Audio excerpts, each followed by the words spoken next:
to my channel. Today I'm going to share 8 tips on how to blend with alcohol-based markers. I've been working with markers for about 10 or so years, and while I wouldn't call myself an expert, I hope that this will help some of you. So, let's get into the video. Tip number 1. Know your markers and the paper you are using them with. The most important thing when it comes to working with markers, no matter what kind of technique or form of art you're working with, is to know how your markers work with your choice of paper. Does it bleed? Does it feather? Does the marker dry quickly or slowly? Does the color lay on top of the paper as it does with some marker-specific papers, or does it sink into the paper? What is the nib like? Is it durable? Is it soft? Is it hard? What kind of nibs do you have on your markers? All of these things are important to know if you wish to improve your marker work. Tip number 2. Learn color theory. In my opinion, every artist should know basic color theory. Learn what primary colors are, what secondary are, and how they look when you mix them or change the values. You don't need to know the difference if someone mentions the colors baby pink and pale pink, but you should at least know the basics. Note that there is no use in debating on whether red, blue, yellow or cyan, magenta, yellow are the primary colors. It all depends on preference and what medium you're working with. It is generally easier to work with red, blue, yellow if you're working with, for example, acrylics. But if you're a graphic designer working with things that will be printed, cyan, magenta, yellow is usually the way to go. Tip number 3. Make use of color charts or swatches. Selected colors is a big part of being able to make a good blend. The closer the colors are to each other in pigment and value, the easier they will be to blend. Sometimes though, you want to blend quite different colors. Then you might need to add a third or more colors to make the blend work.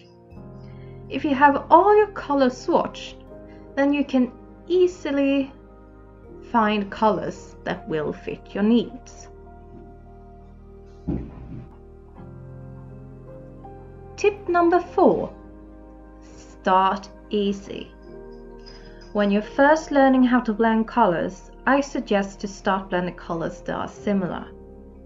Taking on too much too soon might discourage you, and that's the last thing we want. Start easy and build it up gradually. Tip number 5. Using the colourless blender. The colourless blender is a wonderful thing, but I generally dislike it for blending. If I need to blend something into white or the same color of the paper, then I will use it, but it can make for catastrophes if it's used to blend two colors.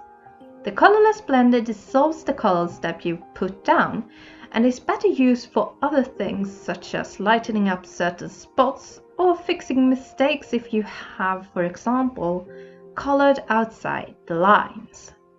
Tip number 6. Several layers of color.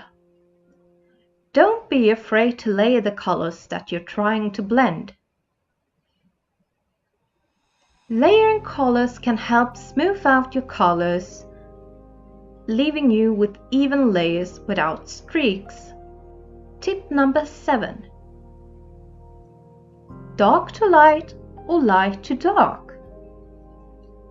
This, to me, is a question of preference, to be honest. I myself use both. It really depends on what look I'm going for. Something to keep in mind though is that if you're blending from dark to light, you might end up lifting the darker color with the lighter color.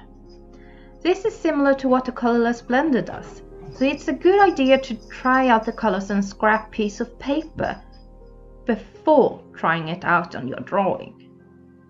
Tip number 8. Wet on wet.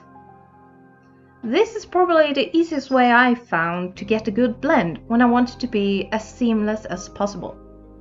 While my first color is still wet on the paper, I add the second. It makes the inks blend together much easier as they sink into the paper, and if I want, I can go over the colors again without much trouble.